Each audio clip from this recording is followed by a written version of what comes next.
বাংলাদেশ এবং বাংলাদেশের বাইরে পৃথিবীর বিভিন্ন প্রান্তে যেখান থেকে চ্যানেলে দেখছেন আপনাদের সকলকে সাদর আমন্ত্রণ তৃতীয় মাত্রা দেখবার জন্য। প্রিয় দর্শক, সাম্প্রতিক নানা বিষয় নিয়ে আলোচনার জন্য আমার সঙ্গে স্টুডিওতে রয়েছেন আমার ভাই বসা আছেন centre for policy dialogue CPD নির্বাহী পরিচালক ডক্টর ফাহমিদা খাতুন এবং আমার ডানে রয়েছেন জাতীয় রাজস্ব বোর্ডের প্রাক্তন চেয়ারম্যান ডক্টর মোহাম্মদ আব্দুল মজিদ। স্বাগত আপনাদের দুজনকে তৃতীয় মাত্রায়। আপনারা দুজনই বাংলাদেশ এখন সংস্কার নিয়ে প্রচুর কথাবার্তা হচ্ছে, আপনারা দুজনেই কাজ করছেন। ডক্টর ফাহমিদা খাতুন কাজ করছেন ভবিষ্যতের অর্থনীতি কেমন হবে, কি হওয়া উচিত। ডক্টর মজিদ কাজ করছেন জাতীয় রাজস্ব বোর্ডের কাঠামোগত সংস্কার নিয়ে এবং পেছনেও তাকাবার চেষ্টা করেছে অন্তর্বর্তীকালীন সরকার, এবং যে জন্য এটি শ্বেতপত্র প্রণয়ন কমিটি করা হয়েছিল এবং সেই কমিটি তাদের ডক্টর দেবপ্রিয় ভট্টাচার্যের নেতৃত্বে তারা তাদের রিপোর্টও দিয়েছেন, এবং রিপোর্টের যে চিত্র তা তো মোটামুটিভাবে ভয়াবহ। আপনাদের অবজারভেশন কি যে এই ফাইন্ডিংসগুলো আসলে কতটা যথার্থ, এর এই ফাইন্ডিংস পেয়ে আসলে ভবিষ্যৎটা কি, ভবিষ্যৎ কর্মপন্থা বাংলাদেশ কীভাবে ঠিক করবে, কি করা উচিত, কি মনে হচ্ছে ডক্টর ফাহমিদা খাতুন? ধন্যবাদ আপনাকে আমাকে আমন্ত্রণ জানানোর জন্য। আমি শ্বেতপত্রটা পড়িনি এবং এটা ইচ্ছাকৃতভাবে পড়িনি, আপাতত পড়ব না এই সিদ্ধান্ত নিয়েছি। এই কারণে দুটো কারণ আছে। প্রথম কারণটা হচ্ছে যে আপনি যেটা বললেন যে আমরা একটা টাস্ক ফোর্স হয়েছে, পরিকল্পনা উপদেষ্টা একটা টাস্ক ফোর্স করে দিয়েছেন, restrategising the economy towards just society, এরকম একটা শিরোনামে। তো সেইখানে আসলে অর্থনীতির সামনের দিকে কী ধরনের পদক্ষেপ নেওয়া উচিত, কী ধরনের কর্মকৌশল নেওয়া উচিত বিভিন্ন ক্ষেত্রে, সেটা বিনিয়োগ, কর্মসংস্থান, দারিদ্র্য বিমোচন, সমস্ত খাতের জন্যই সেখানেও অনেক ভালো ভালো অর্থনীতিবিদ এবং ব্যক্তি খাতের সদস্যরা রয়েছেন। এবং ওই টাস্কফোর্সটা ডক্টর কে এস মোর্শেদ, উনি প্রাক্তন বিআইডিএসের মহাপরিচালক, তো তার নেতৃত্বে রয়েছে। তো আমরা যেহেতু ওই কাজে নিযুক্ত রয়েছি, আমরা কেউ কেউ সিদ্ধান্ত নিয়েছি, অন্যরা জানি না, আমি নিজেও, যে এটা আমি এখন আপাতত পড়ব না, কারণ আমাদেরকে লিখতে হবে। সো আমি কোনোভাবে বায়াসড হতে চাই না। তার পরবর্তীতে দ্বিতীয় আরেকটা কারণ, যে পত্রপত্রিকা থেকে যেটা দেখছি মিডিয়াতে, তো যে সমস্ত তথ্য এসেছে এগুলো আমাদের কাছে নতুন না, অন্তত আমার কাছে, কারণ সিপিডিতে তো কাজ করছি গত 30 বছর থেকে। সিপিডি এইগুলোই করে এসেছে যে বিভিন্ন খাতে, এবং বিশেষ করে 15 বছর থেকে এই আওয়ামী লীগ সরকারের আমলে অর্থনীতির যে দুর্বলতাগুলি, দুর্নীতি, কুশাসন, তারপরে প্রতিষ্ঠানকে ধ্বংস করা, দুর্বৃত্তায়ন, এই সবগুলো বিষয় নিয়ে কিন্তু আমরা কাজ করেছি। এবং এই আপনার জুলাই মাসের আন্দোলনের আগেও 23শে মে তারিখে আমরা ব্যাংকিং খাত নিয়ে তো ধারাবাহিকভাবেই আলোচনা করেছি, গবেষণা করেছি। 23শে মে 2024-এও একটা ডায়ালগ আমরা করলাম যে what lies ahead for the banking sector. তো সেইখানে তো আমরা একেবারে হিসাব করে করে দেখিয়েছি যে কত টাকা এইভাবে গেছে, যে সমস্ত তথ্য আমাদের কাছে ছিল সেটার প্রেক্ষিতে। এবং সেটা আসলে এটা দিয়ে কয়টা পদ্মা ব্রিজ বানানো যেত, কিংবা এটা আমরা শিক্ষা খাতে বিনিয়োগ করলে কী পেতাম ইত্যাদি, এই ধরনের একটা হিসাব অর্থনীতিবিদরা যেগুলো করে থাকে, যে এটার আপনার অল্টারনেটিভ ইয়েটা কি, ইউজটা কি, আমি কি মানে ফরগন বেনিফিটটা কি হলো, কিংবা ট্রেড অফটা কি, সেরকম আমরা করেছি। তো ওইখানেও আমি যতটুকু পত্রপত্রিকা এই ধরনের কিছু দেওয়া হয়েছে। সুতরাং এটা আমরা জানি যে অর্থনীতিটাকে যে তারা ফোকলা করে দিয়ে গেছে সেটা আমরা জানি। এখন দেখার বিষয় হচ্ছে যে ভবিষ্যতের কি করতে হবে সেটাই। আর সেখানে কি ধরনের পদ্ধতিগত নেওয়া হয়েছে, মেকানিজম কিংবা মেথোডোলজি কীভাবে ব্যবহার করা হচ্ছে, সেটা পরে দেখা যাবে। সেটা আমি যেটা বললাম যে পরবর্তীতে দেখব। কিন্তু মূল আন্ডারলাইং বিষয়টা হচ্ছে যে অর্থনীতির একটা ধস নামিয়ে দিয়ে গিয়েছে, এবং সেটার কারণটা হচ্ছে যে এই যে প্রাতিষ্ঠানিক কয়েকটা ক্ষেত্রে, অর্থনৈতিক প্রতিষ্ঠানগুলো, সামাজিক প্রতিষ্ঠানগুলো, রাজনৈতিক প্রতিষ্ঠানগুলো এবং আইনি বিষয়ক প্রতিষ্ঠানগুলো, সবগুলো প্রতিষ্ঠানই কিন্তু ধ্বংস করে এটাকে এখন একটা দুর্নীতিগ্রস্ত প্রতিষ্ঠান হিসেবে গড়ে তোলা হয়েছে। অর্থনীতির ক্ষেত্রে যদি সবচেয়ে আলোচিত বিষয় হচ্ছে ব্যাংকিং খাত। সেখানে যে ব্যাংকিং খাতের যে ঋণ, মানে খেলাপি ঋণ, নন পারফর্মিং লোন যেগুলো বলি, এনপিএল, তো সেটা এর মধ্যে আবার উইলফুল ডিফল্টারই তো বেশি। তো এইটা তো পৌঁছে গেছে 2,11,000 কোটি টাকার, এবং এটার সাথে যদি আরও অন্যান্য কিছু যেখানে স্পেশাল মেনশন অ্যাকাউন্টে রাইট অফ করা হয়েছে, কোর্টে অনেক কেস আটকে আছে, সমস্ত কিছু যোগ করলে এটা 4 লক্ষ কোটি টাকার উপরে হয়ে যায়। তারপরে আরও অনেকেই সেটার সাথে আবার রিক্লাসিফাইড হয়েছে, কিছু লোন রিস্ট্রাকচারিং হয়েছে, সেগুলো যোগ করা থেকে। সুতরাং এটা বলার অপেক্ষা রাখে না যে এই যে যারা ব্যাংক মালিক ছিল তারা এই ব্যাংক ব্যবস্থাটাকে একটা লুটেপুটে নিয়েছে। আবার আপনি দেখেন যদি বিনিয়োগের কথা ধরেন, সরকারি বিনিয়োগগুলো উন্নয়ন প্রকল্পের নামে যেই ধরনের লুটপাট হয়েছে, 1 টাকার জিনিস 10 টাকা ব্যয় করেছে, এবং এটা রিটার্নটা তো সেই অনুযায়ী হবে না। এবং কোনো একটা ধরুন ব্রিজে কিংবা এই যে আমরা এক্সপ্রেসওয়েতে যাই, এটার যদি ব্যয় বেড়ে যায় তার মানেটা হচ্ছে টাকাটা তোলার জন্য তো সেটা সাধারণ জনগণের কাছ থেকে টোল হিসাবে যাবে, তো বেশি দিচ্ছি, সেটা যত বেশি খরচ হবে সাধারণ মানুষের ঘাড়ে সেটা যাবে। তারপরে ধরুন ব্যক্তি খাতের বিনিয়োগ, সেখানেও বিনিয়োগ বাড়ছে না। কেন বাড়ছে না? বিনিয়োগের তো পরিবেশ সৃষ্টি হয়নি, ব্যক্তি খাতের বিনিয়োগ কেন আসবে? তো সেখানে একটা তারা বলেছেন যে এই যে কস্ট অফ ডুইং বিজনেস, সেটা তো আর কমছে না। সেটার কারণটা অনেকেই ব্যবসায়ীরা বলে থাকেন যে সুদের হারের বিষয়, কিন্তু আমার মতে সুদের হার একমাত্র এটার নিয়ামক না। এটার কারণ হচ্ছে যে এই যে কস্ট অফ ডুইং, আপনার এই অবকাঠামোগত দুর্বলতা রয়েছে কিনা, এইখানে আপনার যাতায়াতের বিষয় রয়েছে, স্মুথ যাতায়াত কিংবা স্মুথ বিদ্যুৎ সরবরাহ যদি না থাকে, তারপরে হচ্ছে প্রযুক্তিগত বিষয়, দক্ষ মানব সম্পদ, তারপর হচ্ছে সবচেয়ে বড় হচ্ছে দুর্নীতি। 1 নাম্বার, আমরা ওয়ার্ল্ড ইকোনমিক ফোরামের অধীনে একটা গবেষণা করে থাকি, প্রতি বছর একটা সার্ভে করা হয় যে কম্পিটিটিভনেস, হ্যাঁ, সো গ্লোবাল কম্পিটিটিভনেস রিপোর্ট এবং গ্লোবাল কম্পিটিটিভনেস ইন্ডেক্স CI। তো এইটার মধ্যে দেখা গেছে যে গত প্রায় 10 বছর থেকে ধারাবাহিকভাবে এই দুর্নীতিটা কিন্তু প্রথম দিকে থাকে। এবং আপনি দেখবেন যে TIB তারা একটা সার্ভে করেছে, সেখানেও কিন্তু দুর্নীতি, এবং কারা কারা সবচেয়ে বেশি দুর্নীতির মধ্যে থাকে, পুলিশ প্রশাসন, সরকারি অন্যান্য বিভিন্ন বিভাগ, এই সমস্ত রয়েছে। তো এই দুর্নীতিটা হচ্ছে সবচেয়ে বেশি, এবং ঘুষ দেওয়া, প্রতি পদে পদে আমলাতান্ত্রিক জটিলতা ইত্যাদি কারণে, সেই কারণে কিন্তু বিনিয়োগ হচ্ছিল না। এবং তারপরে কি আমরা দেখছি যে এই জিডিপির বিনিয়োগ নাই অথচ জিডিপি বাড়ছে। তো আমরা কিন্তু প্রতিবারই এই তথ্য দেওয়ার পরে কিন্তু এই জিডিপি কোথা থেকে আসলো, এইটার ভ্যালিডিটি কী, এইটা নিয়ে তথ্যের নির্ভরযোগ্যতাটা নিয়ে বরাবরই কিন্তু প্রশ্ন তুলেছি। এবং এত জিডিপি প্রবৃদ্ধি হচ্ছে কিন্তু আবার কর্মসংস্থান নাই। তো সুতরাং অর্থনীতির এই চিত্রটা কিন্তু মানুষ জানে। এবং গত 2 বছরের উপরে 2022-এর শুরুর দিকে এই যে যখন ইউক্রেন যুদ্ধটা লাগলো ফেব্রুয়ারি মাসে, তার আগে ছিল কোভিড, তারপর কোভিড থেকে ঘুরে না দাঁড়াতে ইউক্রেন যুদ্ধ হলো, তখন থেকে যে অর্থনীতির একটা পতনোন্মুখ গতিধারা শুরু হয়েছে, সেটা থেকে কিন্তু তৎকালীন সরকার সেটাকে ধরে রাখতে পারেনি, কারণ এটার সাথে যুক্ত অলরেডি হয়ে আছে যে এই দুর্নীতি, লুটেপুটে খাওয়ার একটা সংস্কৃতি, যার কারণে, এবং তার উপরে হচ্ছে ভুল নীতি, সঠিক নীতি সঠিক সময় না নেওয়া, এবং সঠিক নীতি গ্রহণে একটা তাদের অনিচ্ছা। তো এই কারণ অনিচ্ছাটার কারণ রয়েছে, কারণ নীতিমালা তাদেরকে এমনভাবে করতে হয় যে সুবিধাভোগী লোকেদেরকে, আপনার মূল্যস্ফীতি বেড়েই চলেছে অথচ সুদের হার 9% মধ্যে রয়েছে, মূল্যস্ফীতি 10% মধ্যে আটকে আছে। সেটা কেন?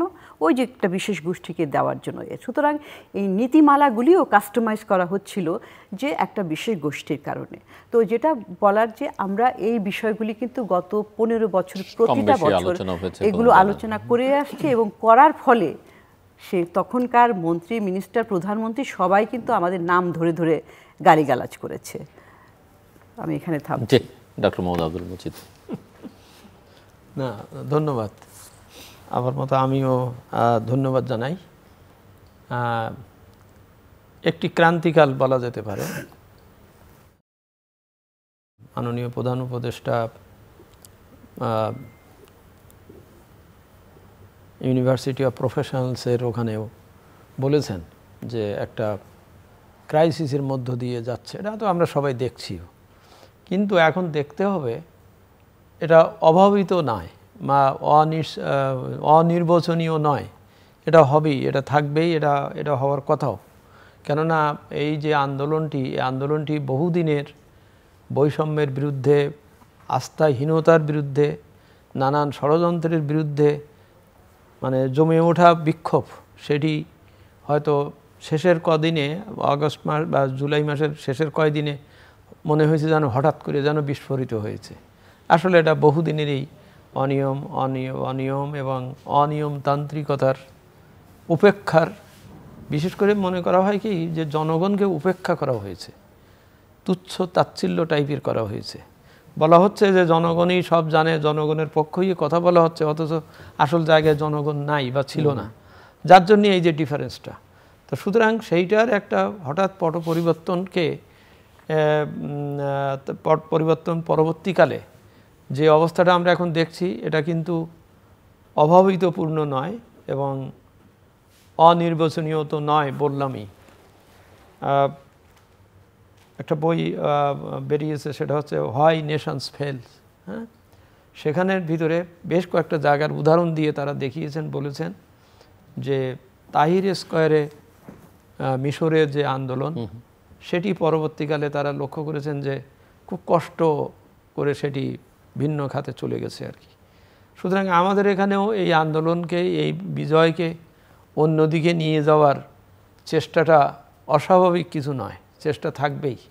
আর সেই চেষ্টাটা এমনভাবেই যে বেশ কিছুদিন জনগণকে বোকা বানিয়ে রাখার যে কৌশলী চিত্র, সেখানেই তো তারা প্রথমেই আঘাতপ্রাপ্ত হচ্ছেন যে এটা কিভাবে ভণ্ডুল করা যায়।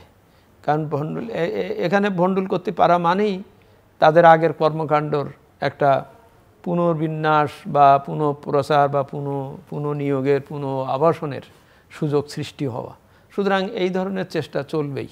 আমরা অনেক সময় অনেকে মনে করি যে এই 3 মাস শুরুতেই আমরা মনে হচ্ছে যেন কিছু করতে পারছি না, হচ্ছে না। এটার কারণ এটা না, এটা কারণটা হচ্ছে এই যে সেই প্রথম দিন থেকেই, সেই 5ই আগস্টের 12:30টার পরের থেকেই কিন্তু এটাকে একটা ভিন্ন পথে নিয়ে যাওয়ার চেষ্টাটা খুব স্পষ্টভাবে ছিল। ওই যে শ্বেতপত্র নিয়ে এবং শ্বেতপত্রের যে ফলাফল, মানে যেটা পাওয়া গেল, সেটা সম্পর্কে আপনার বক্তব্য কি এবং আপনি এখন করণীয় কি? শ্বেতপত্র ধরে সেটা তো করা হলো, কি করা হবে? ঠিক আছে, খুব সুন্দর বিষয়। শ্বেতপত্রটার উদ্দেশ্যই ছিল নামই শ্বেতপত্র, অর্থাৎ প্রকৃত পরিস্থিতিটাকে কোনো দিকে না তাকিয়ে প্রকৃত অবস্থাটাকে তুলে ধরা। আমি অত্যন্ত পার্সোনালি খুব কৃতজ্ঞ বোধ করি এই যে শ্বেতপত্র সেই চিন্তা চেতনা, সেই বিষয়কে, সেই আকাঙ্ক্ষাকে তুলে ধরতে পেরেছে বা তুলেছে। আমি এই পর্যন্ত যেটুকু যা জেনেছি, দেখেছি, তারা আইডেন্টিফাই করেছেন। এই আইডেন্টিফাইগুলো অত্যন্ত যথাযথ, যে কিভাবে আর্থিক প্রতিষ্ঠান শেষ করা হয়েছে, কিভাবে আমাদের প্রতিষ্ঠানগুলোকে শেষ করা হয়েছে, রাষ্ট্রীয় প্রতিষ্ঠান। আমি যেটা সবসময় বলে থাকি, রাষ্ট্র আর সরকারের ভিতরে যে পার্থক্য থাকার কথা, রাষ্ট্র সরকারকে করবে, সরকার রাষ্ট্রকে মেনে চলবে। যে নীতিমালা, যে ধ্রুপদী যে নীতিমালা, সেটি সম্পূর্ণ ব্যর্থ হওয়ায় কিন্তু এই পরিস্থিতি সৃষ্টি হয়েছে। শ্বেতপত্রে সেগুলো তুলে ধরার চেষ্টা করা হয়েছে, তুলে ধরা হয়েছে। শ্বেতপত্রের কাজ অবশ্যই এটা নয় বিচার আচার করে একটা ফলাফল বলে দেওয়া বা অমুকরে বলেন এরও ধরেন এরকম বলা না। তারা শুধু আইডেন্টিফাই করেছেন, আইডেন্টিফাই যথার্থভাবে হয়েছে। এখন ওইটা ধরে পরবর্তী পদক্ষেপে যেতে হবে। এখানে একটা জিনিস ডিকোটমি আছে, সেটা হচ্ছে পদক্ষেপে যাওয়ার এখতিয়ার বা রাজনৈতিক, আমরা যা বলি রাজনৈতিক সদিচ্ছা লাগবে ইত্যাদি বলি না, প্রতিশ্রুতি লাগবে, সেইগুলো দেওয়ার জন্যে একটি গণপ্রতিনিধিত্বশীল সরকারের আসা প্রয়োজন, মানে থাকতে হবে। থাকলেই তারা এটা ইমপ্লিমেন্ট করতে পারবেন। শ্বেতপত্র বা এই যে আমরা সংস্কার প্রস্তাবগুলো করছি, উনি কমিটিতে আছেন, আমরা যেগুলো করছি, আমরা করে দিচ্ছি, আমরা ভালোভাবে করে দিচ্ছি, চেষ্টা করছি, কিন্তু কিছু কাজ তো এই সরকারও করতে পারে। কিন্তু সেগুলো বাস্তবায়ন কিন্তু অন্তর্বর্তীকালীন সরকার কিছু শুরু করে যেতে পারবেন বা করছেন, কিন্তু এর প্রকৃত বাস্তবায়ন কিন্তু হবে পরবর্তীকালে যারা এ করবেন। কারণ এই আন্দোলনটা কিন্তু এই মেসেজ দিচ্ছে যে আমরা এইভাবে নিষ্পেষিত হয়েছি, আমরা এই অবস্থায় যেতে চাই না, যেটা সমন্বয়কদের একজন প্রধান ব্যক্তি তিনি বলেছিলেন, দ্বিতীয় দিনই বলেছিলেন যে এমন একটা ব্যবস্থা করে যান বা করে যেতে হবে যেন আর যেন ওই ফ্যাসিবাদ বা ইত্যাদি প্রতিষ্ঠা না পায়। কথাটা কিন্তু খুব ইম্পর্ট্যান্ট। তো সুতরাং সেই একটা পরিস্থিতি পরিবেশ তৈরি করে যাওয়ার মানে মোহনীয় মহান দায়িত্বটা কিন্তু এই অন্তর্বর্তীকালীন সরকারের। এখন আমরা অতীতের অভিজ্ঞতা থেকে যেটা দেখি 1991 সালে কিংবা 2007-08-এর সময় ওরকম অনেক ধরনের ভালো ভালো প্রস্তাব প্রেসক্রিপশন তৈরি করে দেওয়া হয়ে গিয়েছিল, কিন্তু যারা এসেছিলেন তারা ওইটাকে আর পালনের ব্যাপারে খুব বেশি একাগ্রতা দেখান নাই বলেই কিন্তু আজকে এই অবস্থা। যেমন আমরা 2008 সালের 91 সালে প্রফেসর ইমান সোবহানের নেতৃত্বে তো টাস্ক ফোর্স করে বই তৈরি করেছিলাম, সেটা তো হয়নি। প্রস্তাবনাকে উল্টে দেখেছেন বলে মনে হয়। সেই প্রেসক্রিপশন পড়েন, আমি সেই কমিটিতেও ছিলাম, সেই প্রেসক্রিপশন পড়া হয়নি। আমি 2007-08-এর কথাই বলছি। 7-8-এ অনেক কিছু জিনিস যেমন রেগুলারি রিফর্মস কমিশন করে আমরা পুরনো আইন কানুনগুলোকে কিভাবে লিস্ট করা, তার বিজনেস ডেভেলপমেন্ট ফোরাম করে কি করা সব কিছু বললাম, কিন্তু দেখা গেল যে 2009-এর জানুয়ারির পরের থেকেই তারা এগুলো কেউ পড়েছেন বলে মনে হলো না, বা ওটা মানার কথা তো প্রশ্নই নাই। অনেক কিছু জিনিস বাতিলও করে দিয়েছেন সঙ্গে সঙ্গে। সবচেয়ে যেটা লক্ষ্য করার বিষয় থাকে গণতান্ত্রিক সিস্টেমে, সেটা হচ্ছে যে নির্বাচনী ইশতেহারে সাধারণত এরকম একটা আন্দোলন বা পরিবর্তনের পরে যে সরকার আসে সেই নির্বাচনী ইশতেহারই সব কিছু বলে যে আমি এই করব এটা, যেটার লক্ষ্যমাত্রা থাকে যে এই সময়ে যেসব প্রেসক্রিপশন দেওয়া হচ্ছে সেগুলোকে করার। পার্থক্য দেখা যাচ্ছে যে নির্বাচনী ইশতেহারে বলেছেন এই করব, করেছেন সম্পূর্ণ উল্টা। আবার যে কথা নির্বাচনী ইশতেহারে বলেন নাই, জনগণকে জানান নাই, যেমন এমন কয়েকটি সাংবিধানিক পরিবর্তন করা হয়েছে সেইগুলোর কথা কিন্তু একবারও ওখানে উল্লেখ ছিল না। অর্থাৎ জনগণ জানে না, জনগণের সাথে সেটা করেন। এইভাবে জনগণ কিন্তু মানে হয়েছে আর কি, প্রতারিত বলি আমি শব্দটা। কারণ জনগণ যদি এটা জানতো, তো সেই জন্যেই এখন যেটা মনে করা হচ্ছে এই যে সংস্কার প্রস্তাব ওনারা তৈরি করবেন বা আমরা যা যা তৈরি করব, it should be known to the public, স্পষ্ট। এবং ওই যারা নির্বাচনে আসবেন ভবিষ্যতে তাদের প্রতিশ্রুতি দিয়ে আসতে হবে যে হ্যাঁ আমরা এইগুলো মানবো না, এটা বলতে হবে। কারণ তা না বললে জনগণ কিন্তু আবার সেই একই পজিশনে যাবে। জনগণ মনে করবে যে বললেন আপনারা কই, সেই সংস্কার তো কিচ্ছু হলো না, তা না হলে তো তাহলে আমরা যে লাও সেই কদু পরিস্থিতি থাকছি। পার্থক্য কিন্তু এইটা হতে পারে যদি ভালোভাবে সংস্কার প্রস্তাবগুলো তৈরি করে জনগণকে বুঝিয়ে বা দিয়ে বলা যায় যে হ্যাঁ এই আমরা করতে চেয়েছি এবং এইটা আপনারা পড়বেন, বুঝবেন, এবং যারা এইটা করতে চাবে তাদেরকে ভোট দেবেন বা তাদের কাছে শুনবেন। এটা কিন্তু আমি মনে করি রাজনৈতিক শক্তিগুলোর জন্য একটা চ্যালেঞ্জের ব্যাপার হয়ে দাঁড়াবে। তারা যে এখন হয়তো বারবার বলছেন আমাদেরকে নির্বাচন দেন, তাড়াতাড়ি নির্বাচন দেন, কিন্তু কথা হচ্ছে যে নির্বাচিত হয়ে আপনি করবেনটা কি? আপনি যদি সেই একই পরিস্থিতিতেই থাকেন বা অবস্থায় থাকেন, কোনো পরিবর্তন যদি আপনি না করতে পারেন, কোনো সংস্কার যদি আপনার না হয়, তাহলে তো আপনি সেই একই অবস্থাতেই পড়ে যাবেন। জনগণের এটা কিন্তু জনগণের আন্দোলন, এটা কিন্তু সর্বদলের জনগণের আন্দোলন। সুতরাং তাদের কাছে এই প্রতিশ্রুতিটা স্পষ্ট হতে হবে, থাকতে হবে, তাহলেই পরিবর্তন প্রত্যাশা করা যাবে। সো ডক্টর ফাহমিদা খাতুন, একদিকে 15 বছরের ধস নামিয়ে দিয়ে গেছে সরকার, বিগত সরকার। সামনে কি হবে আপনারা প্রস্তাবনা তৈরি করছেন, জনপ্রতিনিধিত্বশীল সরকার আসলে তারা কিছু করবে, হয়তো কিছু করবে না, বা না করলে পরিস্থিতি কবে সেটা আরেক কথা। কিন্তু এই যে অন্তর্বর্তীকালীন সরকারের সময়, এই সময়ের এই অন্তর্বর্তীকালীন অর্থনীতিটার চিত্রটা কি আসলে? এই নির্বাচন সেই কবে হবে, ততদিন পর্যন্ত তারা কি সংস্কার করবেন কি করবেন না, তার আগ পর্যন্ত যে অর্থনীতি জীবন্ত চলতে হবে, এবং জীবন চলতে হলে অর্থনীতি, ব্যবসা বাণিজ্য সেটাও রান করতে হবে। তো সেখানে আসলে চিত্রটা কি এবং সেটা কিভাবে অ্যাড্রেস করা হচ্ছে সেটাও একটু আমি আপনাদের দুজনের কাছ থেকে শুনতে চাই। হ্যাঁ, ধন্যবাদ। এটাই আসলে একটা ভ্যালিড প্রশ্ন। কারণ কি, সংস্কার তো হবে, এটা মধ্যমেয়াদী দীর্ঘমেয়াদী, আর সংস্কার কার্যক্রম এটা অনন্তকাল ধরে চলবে, এটা কোনো বিষয় না। কিন্তু যে কোনো সরকারের প্রধান কাজ কি থাকে, এবং বিশেষ করে ইন্টারিম গভর্নমেন্টের প্রধান কাজ হচ্ছে যে ডে টু ডে কাজগুলোকে কিন্তু সক্ষমতার সাথে, সফলতার সাথে করতে হবে, ওইটাই। তো সেখানে কি আছে, সেখানে আমরা যে সমস্যাগুলো উত্তরাধিকার সূত্রে পেয়েছি, দুর্ভাগ্যজনকভাবে অন্তর্বর্তীকালীন সরকারের ঘাড়ে সেটা পড়েছে। ব্যাংকিং খাতের বিশৃঙ্খলা বলি, উচ্চ মূল্যস্ফীতির চাপ বলি, বিনিয়োগ আকর্ষণে ব্যর্থতা বলি, বা সরকারি ব্যয়ের ক্ষেত্রে দুর্নীতি বলি, সবগুলি কিন্তু তাদের ঘাড়ে। সুতরাং এইগুলোকেই অ্যাড্রেস করতে হবে। প্রথম যে বিষয় অর্থনীতির ক্ষেত্রে, যে এই যে মূল্যস্ফীতির চাপ 2.5 বছর থেকে চলছে লাগামহীনভাবে, সেটার জন্য গত সরকার জুলাইয়ের আগ পর্যন্ত তারা তো কিছু করেনি, বরঞ্চ যেগুলো কাউন্টার ইনটিউটিভ, মানে আরও বেশি ক্ষতিকর, সেরকম পদক্ষেপ নিয়েছে। এখন সেটার জন্য এই সরকারকে ভূমিকা নেওয়া, এবং সেটার জন্য আমরা দেখেছি যে অর্থনীতির জন্য যেই দায়িত্বগুলো যাদেরকে দেওয়া হয়েছে, অর্থ মন্ত্রণালয়ে, বাংলাদেশ ব্যাংক, পরিকল্পনা কমিশন, তারা কিন্তু আমাদের যোগ্যতম ব্যক্তিদের মধ্যে অন্যতম। তারাই সবচেয়ে যোগ্য, এর চাইতে ভালো সেট আর হয় না, এরকমই আমি বলবো তাদেরকে।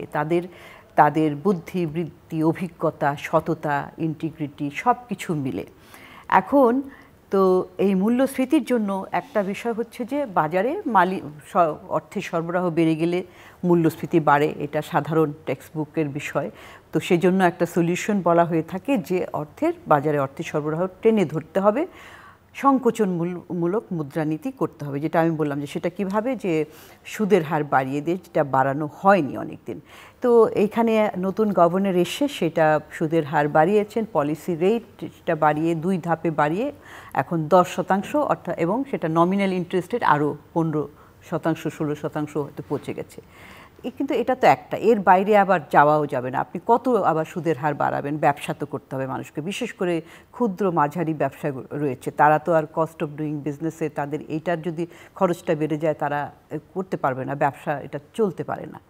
তো সেটার একটা লিমিটেশন আছে, এবং আমাদের দেশে ওইটাই একমাত্র নিয়ামক না। কারণ কি, আগেও যখন চলছিল কি, যে একদিকে সংকোচনমূলক মুদ্রানীতি কিংবা একটা নিয়ন্ত্রণ রয়েছে মুদ্রানীতির মধ্যে, কিন্তু আবার আপনার আর্থিক নীতিটা হচ্ছে সম্প্রসারণমূলক। আমরা দেখছি এই যে মেগা প্রকল্প, প্রচুর টাকা খরচ, প্লাস ওই যে আবার ওই ব্যাংকের থেকেই টাকা চলে যাচ্ছে, হ্যাঁ, ঋণ খেলাপি, ঋণ চলে যাচ্ছে, টাকা নিচ্ছে, টাকা নিয়ে কিছু চলে যাচ্ছে দেশের বাইরে, কিন্তু কিছু তো বাজারে যাচ্ছে, তো তারা খরচ ইত্যাদি করছে, এই সমস্ত। তো বাজারে টাকার ছড়াছড়ি, আপনার মুদ্রানীতি এবং আর্থিক নীতি দুটা সাংঘর্ষিক হওয়ার কারণে এটা কাজ করেনি। তো এখন এসে একদিকে মুদ্রানীতিটার জন্য সংকোচনমূলক করা হলো, আরও টাইট করা হলো, আর অন্যদিকে যে আমাদের যে প্রকল্পগুলো, সেই প্রকল্পগুলোও কিন্তু প্রথম থেকেই তারা বলেছে প্রাধিকার দেওয়া হবে। রাজনৈতিক বিবেচনায় যে প্রকল্পগুলি নেওয়া হয়েছে সেগুলোর তারা যাচাই বাছাই করবে, এবং পরিকল্পনা মন্ত্রণালয়কে বলাই হয়েছে যে তারা এইটাকে প্রাধিকার ভিত্তিতে সাজাবে, যে কোনগুলো এখন না করলেই নয়। সেই জন্য রাজনৈতিক বিবেচনায় যেগুলো নেওয়া হচ্ছে, যেগুলোর কোনো রিটার্ন আমরা ইমিডিয়েটলি দেখব না, সেগুলিকে নেওয়া হবে না। তো সেখানে একটা লাগাম টেনে ধরা হয়েছে। সুতরাং দুটো একসাথে। কিন্তু তারপরেও আরও একটা ফ্যাক্টর কাজ করে আমাদের দেশে, সেটা হচ্ছে বাজারের একটা ম্যানিপুলেশন। বাজারটাকে আমরা এগেইন এমনভাবে সৃষ্টি করা হয়েছে, আমদানি ক্ষেত্রে বিশেষ করে আমরা কিছু কিছু ক্রিটিক্যাল পণ্য আমদানি করে থাকি, একদিকে জ্বালানি তেল, অন্যদিকে আমাদের কিছু যেমন নিত্যনৈমিত্তিক চিনি, ভোজ্য তেল, এই সমস্ত বিষয় আমরা আমদানি করে থাকি। কিন্তু সেখানেও একটা প্লেয়ার, মানে যারা আমদানি করবে কয়েকজন, আপনার চিনি আমদানির ক্ষেত্রে 2-3 জন 4 জন আমদানিকারক, তারপরে তেল আমদানির ক্ষেত্রে ওইরকম কয়েকজন, আপনার বাজারের আমদানিকারক অর্থাৎ বিক্রেতার সংখ্যা তো বেশি নাই, সুতরাং তারাই কিন্তু নিয়ন্ত্রণ করে থাকে। হ্যাঁ, এটা একটা। আর অন্যদিকে যখন আমরা ডোমেস্টিক মার্কেটের কথা, ডোমেস্টিক্যালি প্রডিউসড ক্ষেত্রগুলি, সেখানে কি সবসময় কি সরবরাহ সংকট থাকে? তা না। এখন এই যে বন্যা হয়েছে কয়েক দফায় আমাদের দেশে, তখন তার পরবর্তীতে একটা ক্রাইসিস থাকে, কিন্তু সবসময় তো সেটা থাকে না। কিন্তু সেইখানে যে এই যে চাঁদাবাজি থাকে, তারপরে নর্মাল একটা কস্ট থাকে, যে গ্রামাঞ্চল থেকে আপনার এই শহরে আসতে আসতে একটা খরচ তো থাকে, কিন্তু এখানে একটা চাঁদাবাজি, এটা একটা অনেকটাই আর কি সেমি ইনস্টিটিউশনাল রূপ হয়ে গেছে, যে তাদের রেট ঠিক করা আছে এবং কে কোথায় নেবে সেটা। তো সেটা কি আমরা বন্ধ করতে পেরেছি? সেটা কিন্তু মনে হয় না যে বন্ধ করতে পেরেছি। তো যার কারণে পুরো জিনিসটাই কিন্তু একসাথে সিনক্রোনাইজভাবে কাজ করছে না। কিছু উদ্যোগগুলি নেওয়া হয়েছে, কিন্তু মূল্যস্ফীতির চাপটা এখনও আমরা একই রকম দেখতে পাচ্ছি সেখানে।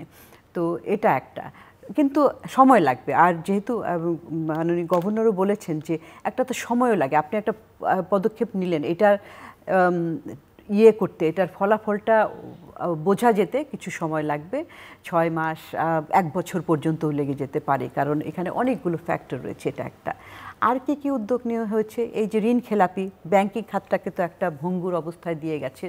তো 60টা ব্যাংক, সেখানে কিন্তু 10-15টা ব্যাংক ছাড়া বাকি ব্যাংকগুলোর স্বাস্থ্য তো খুবই খারাপ, সেটা তো আমরা পরিষ্কার দেখতে পাচ্ছিলাম।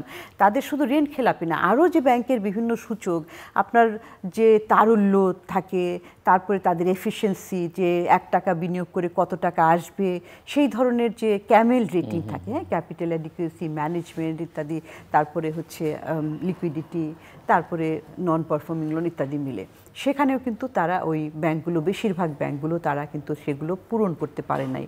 তো কতটুকু তাদের ক্যাপিটাল রাখতে হবে, কতটার বিনিময়ে। তো এবং তারপরে কি তারা কিন্তু সেই তথ্যগুলো দিত, কারণ আমরা ধারাবাহিকভাবে ব্যাংক খাত নিয়ে গবেষণা করে আসছি যে, এবং সব তথ্য কিন্তু তাদের ওয়েবসাইটে থাকার কথা।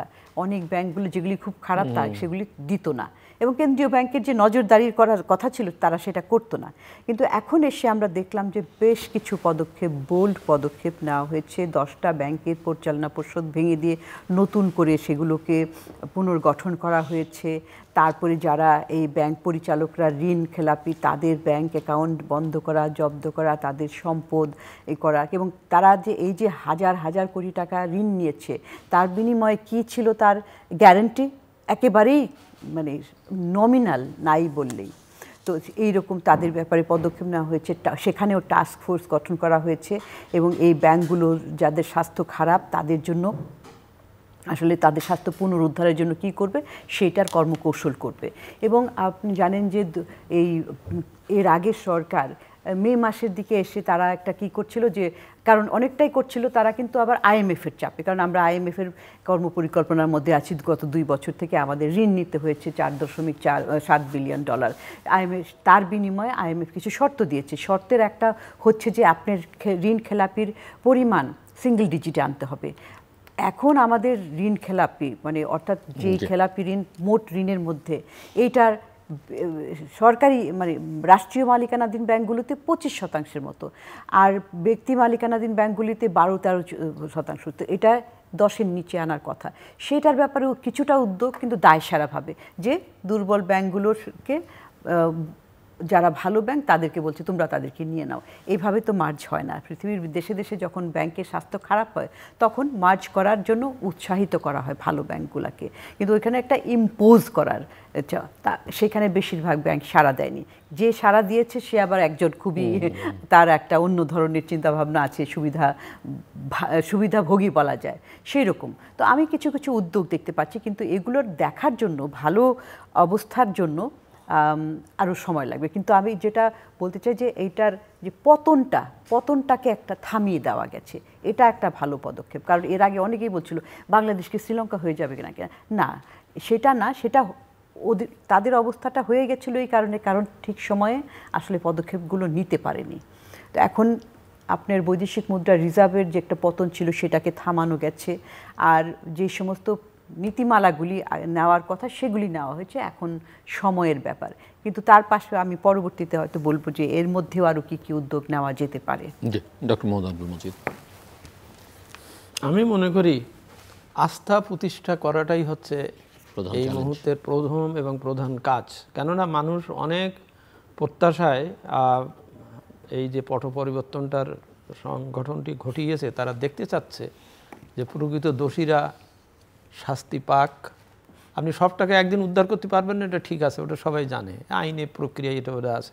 কিন্তু আপনি যদি কিছুই তাদের না বলেন, বা অথবা তারা যদি বরং আপনাকে উল্টো হুমকি দেয় যে আপনি আমার আইনের ব্যবহার করছেন, আমার ইত্যাদি ইত্যাদি, একজন ফিউগিটিভ সে যদি বাইরের থেকে বলে যে আমার এই ব্যবস্থা নিচ্ছেন, এতে আমার ব্যবসার বিনিয়োগের খুব ক্ষতি হচ্ছে, বা এই কথা যদি বলে, এগুলো কিন্তু খুব পিঞ্চিং করে জনগণকে, যে কি হলো, তাহলে কি আলটিমেটলি কি এই যে ব্যবস্থার কথা, এর কি কোনো ব্যবস্থা কি হবে না?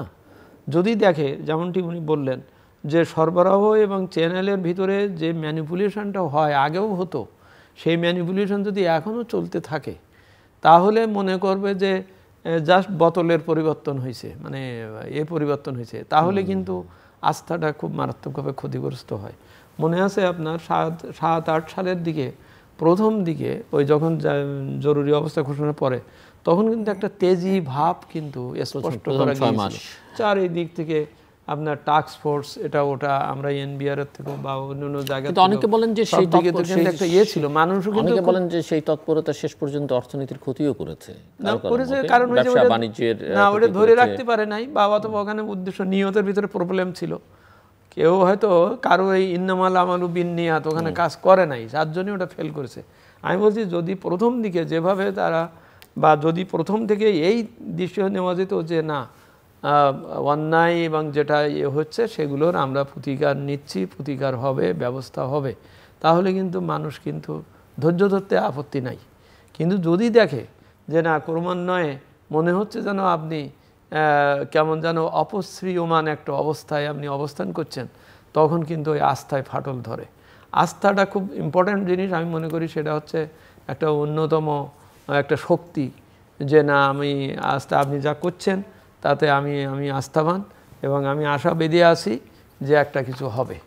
ব্যাংকিং খাতের কথা বলি, প্রশাসনের কথা বলি, সব কিছুর ক্ষেত্রে শ্বেতপত্রে যে ব্যাপারগুলো উঠে এসেছে খুব স্পষ্টভাবে চিহ্নিত হয়েছে, সেই জিনিসগুলো সত্যি পরিবর্তন হচ্ছে কিনা এটা দেখার বিশেষ বিষয় থাকবে।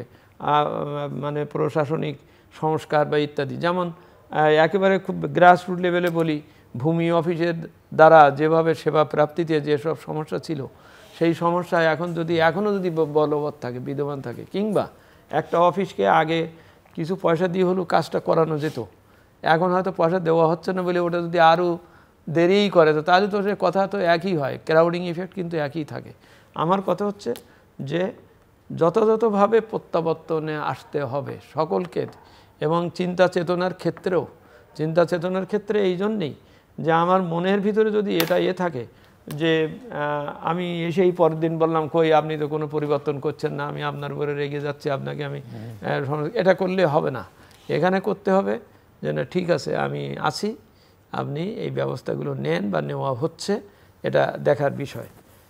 যেমন আমি অন্যভাবে একটা বলি, ইকোনমিক জোন, 100টা ইকোনমিক জোনের কথা বলা হয়েছিল যে বহু লোকের চাকরি হবে ইত্যাদি, এইসব কথাগুলো বলে ইকোনমিক জোনকে অনেকগুলো সুযোগ সুবিধা দেওয়া হবে বলে আদেশ জারি করে, এমনকি ওএসএস একটা ওয়ান স্টপ সার্ভিস সব করা হলো, কিন্তু পরে বোঝা গেল এটা করা হয়েছে ওই একটি বৃহৎ শিল্প বা অঞ্চল যেটা সরকারের ওয়ার্ল্ড ব্যাংকের থেকে লোন নিয়ে একটি অকার্যকর একটা এলাকায় যেখানে পানীয় জলের অভাব বা ইত্যাদি, সেখানে করে কোনো বিদেশি কোম্পানিকে 100টা ইপিজেডের সংস্থান দিয়ে এবং সেখানে করে অন দ্য আদার হ্যান্ড যারা প্রাইভেট সেক্টর বানাচ্ছিল তাদের আমি আস্তে আস্তে বললাম না আপনারা আমি কোনো ফ্যাসিলিটিস দেবো না, আপনি এটা পাবেন না, ওয়ান স্টপ সার্ভিস হবে না, কারণ আমি আলাদা তৈরি করে ফেলছি।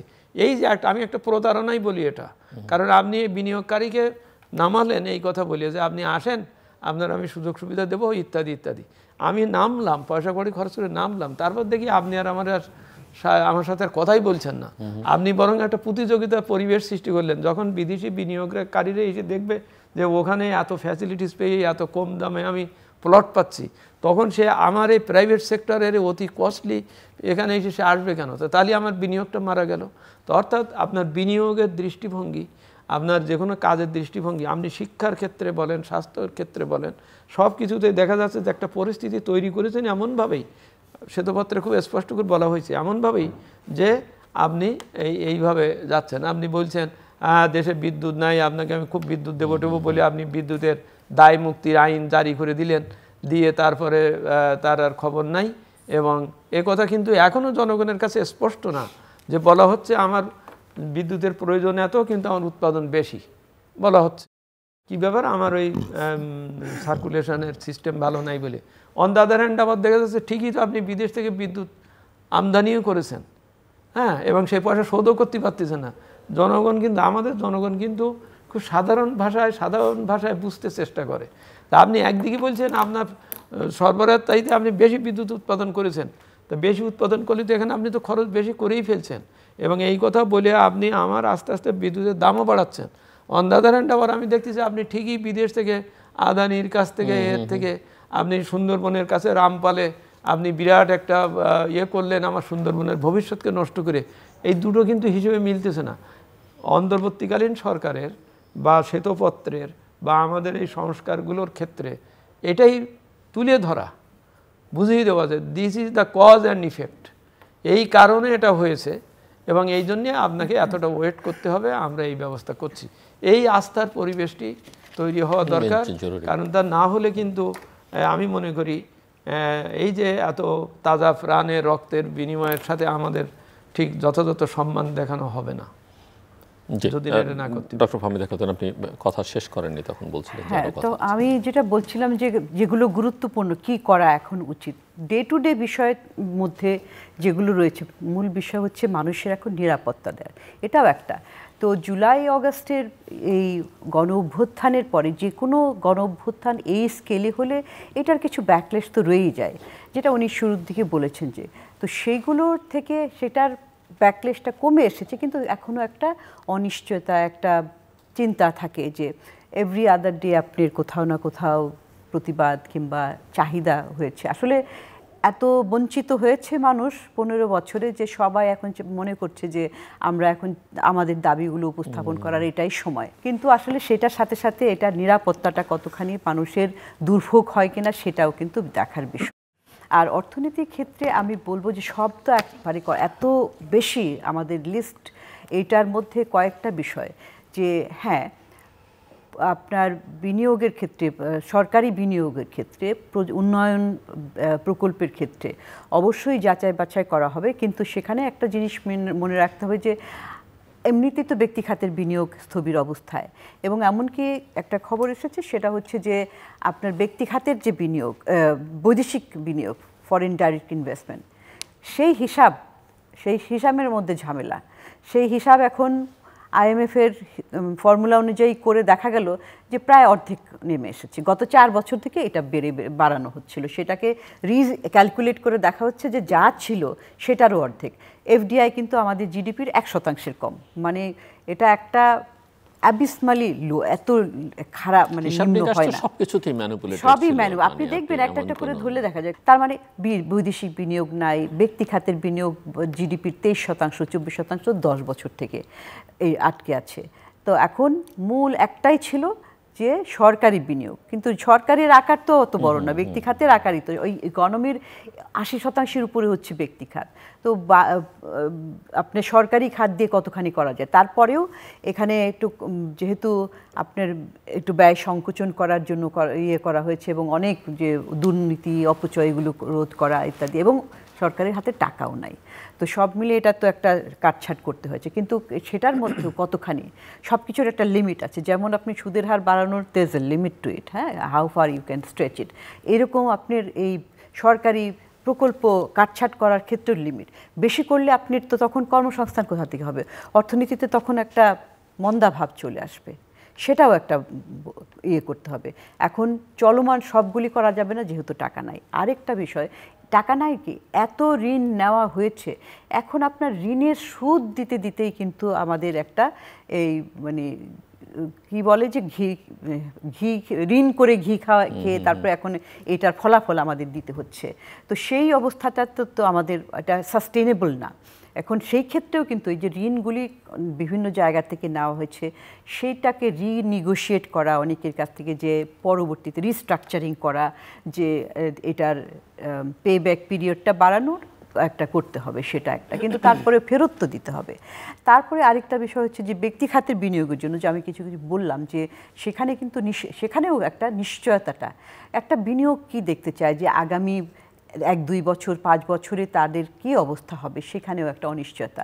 এখন এইরকম আমরা 2008 সালেও দেখেছি, 7-8 সালেও, তখন তত্ত্বাবধায়ক সরকারের সময়ও ব্যক্তি খাতের একটা বিনিয়োগের ক্ষেত্রে সমস্যা হচ্ছিল, ধসই নেমেছিল এই কারণে যে তখন আবার যারা মানে ব্যক্তি খাতের, আনফর্চুনেটলি আমাদের ব্যবসায়িক গোষ্ঠী ব্যক্তি খাত কিন্তু আসলে তারা নিরপেক্ষ থাকার কথা, তারা তো ভোট দিবে কিন্তু কোনো দলীয়করণ তারা করবে না, কারণ তাদের তো আসলে মূল কাজ হচ্ছে ব্যবসা করবে, বিনিয়োগ, কর্মসংস্থান সৃষ্টি করবে, নিজের লাভ হবে, সে তার রাজনৈতিক মতামতের ঊর্ধ্বে যেয়ে কিন্তু এই কাজগুলি করতে হবে।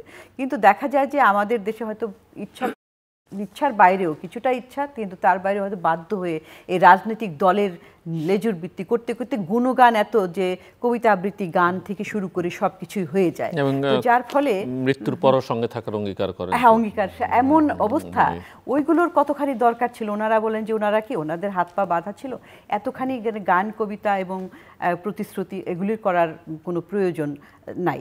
এবং যার কারণে দেখা যায় যে ওই সময় যেমন তারা এসে, ব্যবসায়ীরা বললেন যে তাদেরকে আগে দেওয়া হতো জামাত এবং রাজাকারের ট্যাগিং, এখন দেওয়া হচ্ছে আওয়ামী লীগের ট্যাগিং। তো ওনাদের এই ট্যাগিংটা দেওয়াটা খুব দুঃখজনক, কিন্তু কিছুটা তাদের কিন্তু এই ব্যবসায়িক গোষ্ঠী ব্যক্তিখাত কিন্তু এই কিছুটা নিজেরাই এটাকে নিয়েছে নিজেদের কার্যকারণের জন্য, এটার কারণে তাদের উপর এটা এসেছে। কিন্তু এটা খুবই আনফর্চুনেট, কারণ আমাদের অর্থনীতি দাঁড়িয়ে আছে ব্যক্তিখাতের উপরে, এটাকে চলতে দিতেই হবে। 2007-08 কিন্তু নানান কিছু ধরা তাদেরকে, তারপর ট্রুথ কমিশন ইত্যাদি করা হয়েছিল, কিন্তু তারা কোনোটাই কিন্তু র্যাপ আপ করতে পারেননি। বেটার বিজনেস ফোরাম, এটা সেটা অনেক কিছু করা হয়েছে, কিন্তু আবার কিছু কিছু ব্যবসায়ী দৌড়ের উপরে ছিল। হ্যাঁ, অবশ্যই যারা দুর্নীতি করবে তাদেরকে তো যথাযথ ব্যবস্থার মাধ্যমে, কিন্তু একটা আতঙ্ককর পরিবেশ সৃষ্টি করার তো কোনো কারণ নাই। আবার এখনও সেটা করা হচ্ছে না থ্যাঙ্কফুলি। এইবার অন্তর্বর্তীকালীন সরকার তো সেরকম দেখছি না। আমরা আগের সময়েরও কিন্তু অনেকে যারা খুবই ঘনিষ্ঠ ছিল এবং প্রকাশ্যে গান কবিতা যারা গেয়েছেন তারা কিন্তু আছেন, করছেন। তো তারা কিন্তু মূল বিষয়টা হচ্ছে আস্থাটা, যে প্রায়ই দেখছি আমরা যে তৈরি পোশাক শিল্প কারখানাতে হচ্ছে শ্রমিক বিক্ষোভ হচ্ছে, এইগুলো কি জেনুইন কারণে? হ্যাঁ, জেনুইন কারণ তো আছে, আমাদের আরও অনেক উন্নতি করার সুযোগ আছে। এগুলি কি জেনুইন কোনো কারণে কিংবা উস্কানির কারণে বাইরে থেকে? সেটাও কিন্তু দুটো মিলেই কিন্তু হচ্ছে। এবং বিভিন্ন কলকারখানাতে, বিভিন্ন প্রতিষ্ঠানগুলিতে, সেগুলিতে যে মানুষের ক্ষোভ, একটা বঞ্চনার ক্ষোভ, কিন্তু আবার অন্যদিকে আছে যে এটা বাইরের থেকে যারা পরাজিত শক্তিরা তারা সেগুলি করছে। সেই জন্য আপনাকে এই আইন শৃঙ্খলা পরিস্থিতিটার দিকে কিন্তু যথেষ্ট মানুষকে স্বস্তি দিতে হবে এবং ব্যবসার পরিবেশ সমুন্নত রাখতে হবে। আর আরেকটা বিষয়, মূল্যস্ফীতির কথা আমি বলেছি যে এটা আসলে অনেক সময় লাগবে এখনও, কিন্তু এই সময়ে কি করব? এই সময় কি আমরা বসে থাকবো? মানুষের তো আসলে আয় বাড়েনি। যারা নিম্ন আয়ের, যারা মজুর, যারা ডে লেবারার, যারা বিভিন্ন ছোট কাজ করে থাকে, তাদের তো আয় বাড়েনি, কিন্তু তাদের আসলে ইরোশন হয়েছে, ইনকাম ইরোশন বরঞ্চ ক্ষয় হয়েছে। তাদের জন্য আপনি দেখবেন আমাদের যে ট্রাকের পিছনে ওএমএসে খোলা বাজারে যে বিভিন্ন পণ্য বিক্রি করা হয়, সেখানে আমি কিন্তু অফিসে যাওয়ার পথে দেখি এত লম্বা লাইন, এবং শেষের ব্যক্তিটা যে কখন ওখানে পৌঁছাতে পারে এবং পৌঁছানোর পরে সে আদৌ জিনিস পায় কিনা সেটা একটা। সুতরাং তাদেরকে আপনার এই যে সোশ্যাল সেফটি নেট, সামাজিক নিরাপত্তার অধীনে ওপেন মার্কেট সেল, খোলা বাজারে বিভিন্ন পণ্যের পরিমাণ এবং বিভিন্ন পণ্য, একটা দুটা না, অনেক আইটেমই কিন্তু দিতে হবে এবং এটার পরিমাণটা আরও বাড়াতে হবে।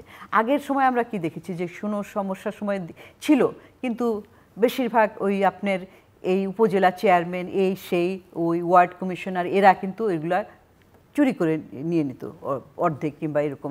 এখন তো আর সেটা নাই, এখন তো যা দিবে আপনার 5 কেজি হলে 5 কেজি, সেখানে 5 কেজিটা 2 কেজি হয়ে যাবে না। তো সেই জন্য আরও বেশি এটাকে বাড়াতে হবে এই সময়ে মূল্যস্ফীতির চাপটাকে সহনশীল পর্যায়ে আনার জন্য। আর ইতিমধ্যে আমাদেরকে আরও আপনি ইম্পোর্টার তৈরি করেন, আরও যারা কৃষক রয়েছে, কৃষকের সাথে বাজারের একটা সরাসরি সংযোগ করে দেওয়ার চেষ্টা, এটা আলাপ শুনেছি আমরা, বিভিন্ন প্রস্তাবনা এসেছে বিভিন্ন মন্ত্রণালয় থেকে, তারা সরাসরি বাজারের সাথে তাদেরকে সংযোগ করে দেওয়ার, সবাই পারবে না কিন্তু যারা পারবে বাজারের সাথে সংযোগ করে দেওয়া।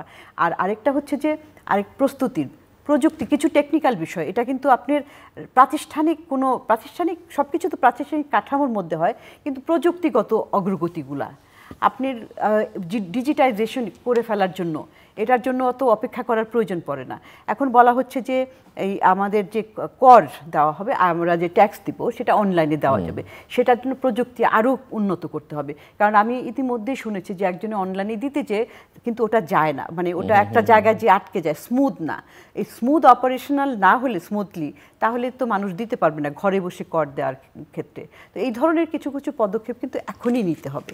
জি, ডক্টর মোহাম্মদ আব্দুল মজিদ, আমরা একটু শেষের দিকে চলে এসেছি।